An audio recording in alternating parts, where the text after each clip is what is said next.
Om Swastiastu. Selamat pagi Ibu dosen penguji. Perkenalkan, nama saya Niketut Septiantini, NIM P071340190019.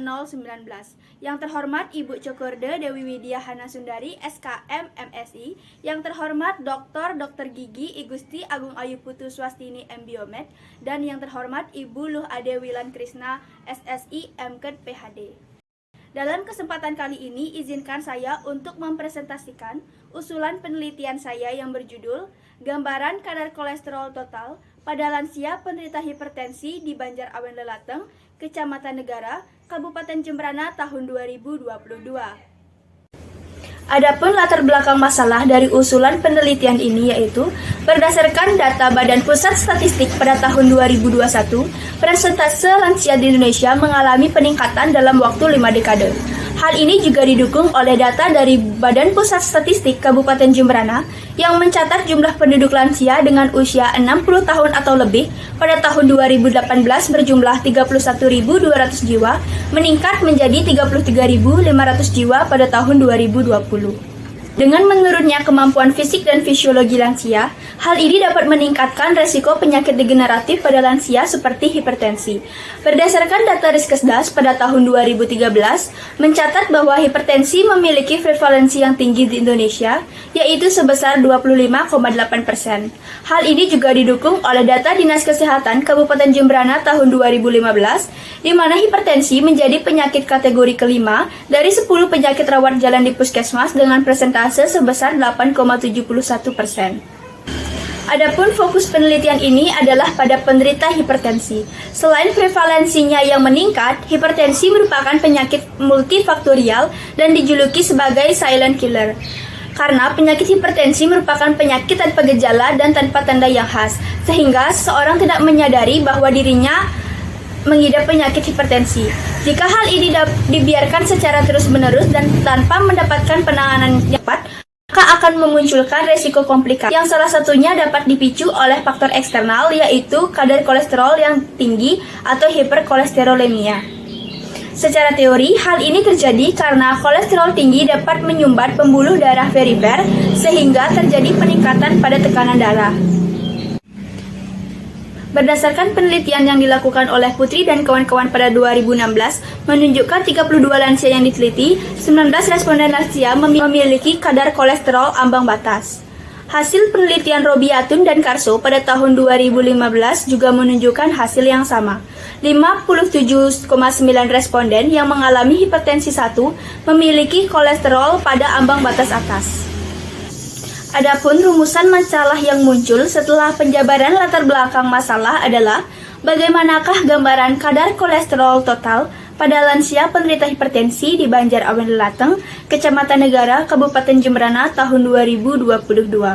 Tujuan penelitian dapat dibagi menjadi dua, yaitu tujuan umum dan tujuan khusus. Adapun tujuan umum yaitu untuk mengetahui gambaran kadar kolesterol total pada lansia penderita hipertensi di Banjar Awen Lelateng. Adapun tujuan khusus dari penelitian ini yaitu yang pertama, mengidentifikasi karakteristik lansia penderita hipertensi berdasarkan usia dan jenis kelamin di Banjar Awen Lelateng. Yang kedua, mengukur kadar kolesterol total pada lansia penderita hipertensi di Banjar Awen Lelateng. Dan yang ketiga, mendeskripsikan kadar kolesterol total berdasarkan karakteristik lansia penderita hipertensi di Banjar Awen Lelateng. Adapun manfaat penelitian ini terbagi menjadi dua, yaitu manfaat teoritis dan manfaat praktis. Yang pertama yaitu manfaat teoritis. Secara teoritis diharapkan pembaca dapat mengetahui dan menambah wawasan mengenai kadar kolesterol total pada lansia penderita hipertensi di Banjar Awen Lelateng. Yang kedua ada manfaat praktis. Yang pertama, manfaat praktis bagi masyarakat diharapkan masyarakat khususnya lansia penderita hipertensi agar lebih memperhatikan pola hidup sehat sehingga dapat terhindar dari penyakit kolesterol dan hipertensi. Selanjutnya, bagi mahasiswa, diharapkan agar penelitian ini dapat digunakan sebagai sumber pembelajaran, meningkatkan keterampilan bagi mahasiswa, dan dasar penelitian lebih lanjut tentang kadar kolesterol total pada lansia penderita hipertensi.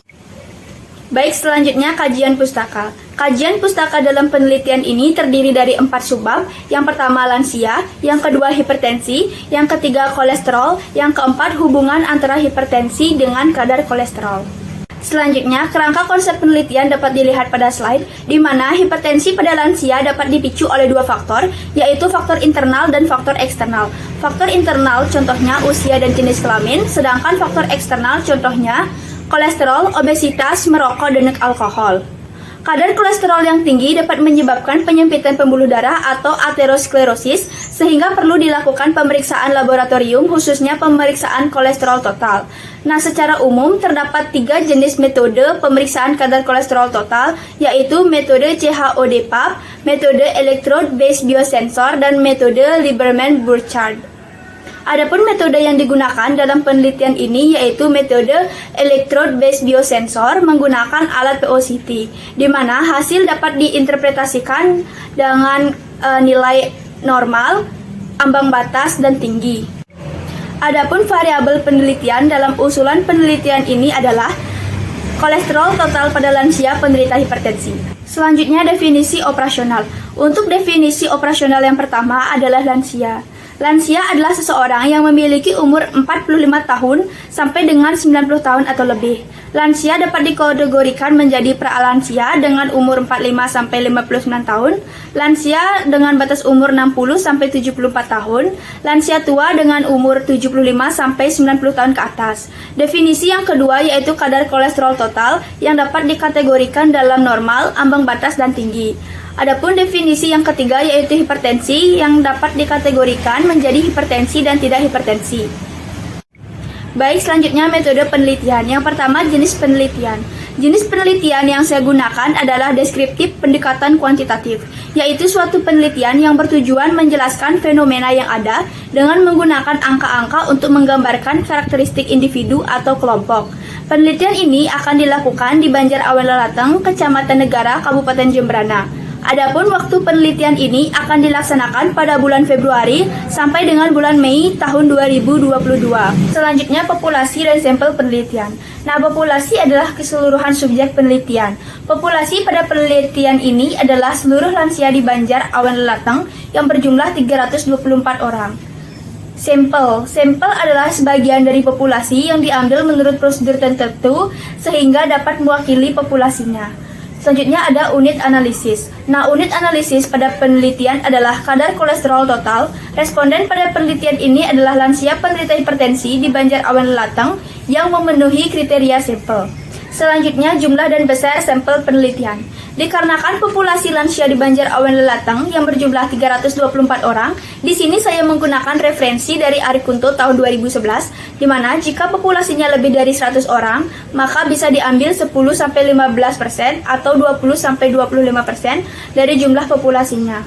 Maka besar sampel yang akan diambil sebanyak 10%, sehingga didapatkan jumlah sampel sebanyak 33 orang.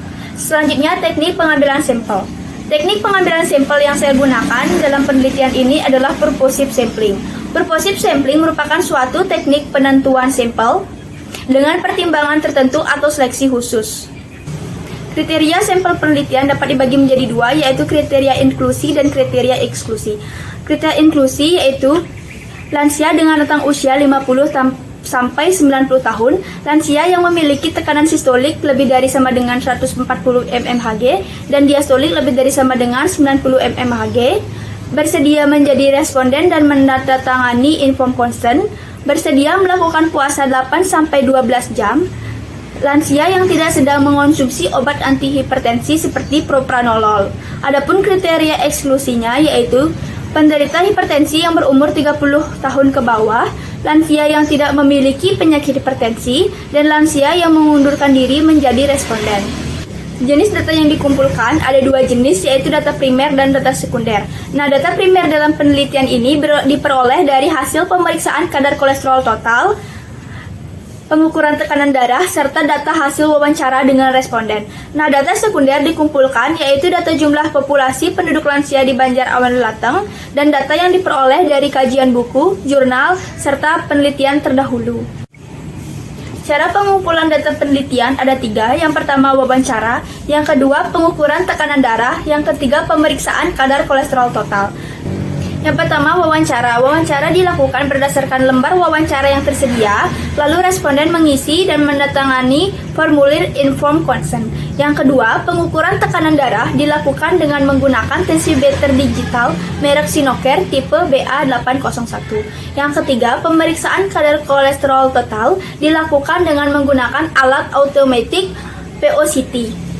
Adapun instrumen yang digunakan dalam penelitian yaitu informed consent, kuesioner dan alat tulis, kamera. Adapun alat yang digunakan yaitu alat ukur kolesterol total atau POCT merek EasyTouch GCU, ada reagen stick kolesterol, ada tensimeter digital merek Sinocare tipe BA801, ada lancet steril dan autoclick lancet.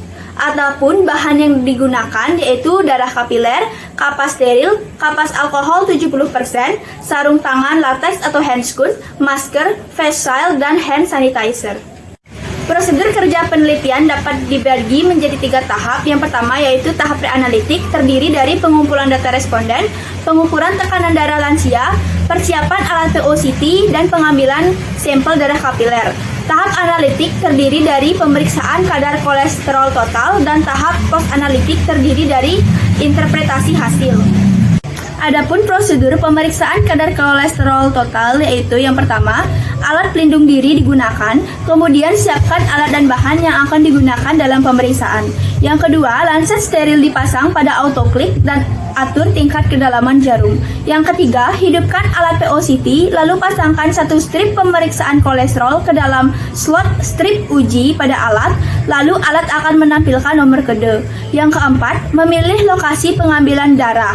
Usahakan di jari tengah atau jari manis dan dipilih pada daerah pinggir ujung jari. Yang kelima, pada lokasi pengambilan jari tangan desinfeksi dengan kapas alkohol 70%, lalu tunggu hingga mengering. Yang keenam, tusuk jari menggunakan autoclick lancet steril secara cepat dan benar. Yang ketujuh, hapus darah yang keluar pertama dengan kapas kering. Darah yang keluar selanjutnya dapat digunakan untuk pemeriksaan kolesterol. Yang kedelapan, sentuhkan ujung strip tes ketetesan darah.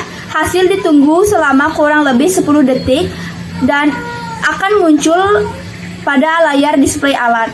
Yang kesembilan, lancet bekas untuk menusuk kulit atau jari dibuang ke sharp container dan strip uji dibuang pada tempat sampah infeksius.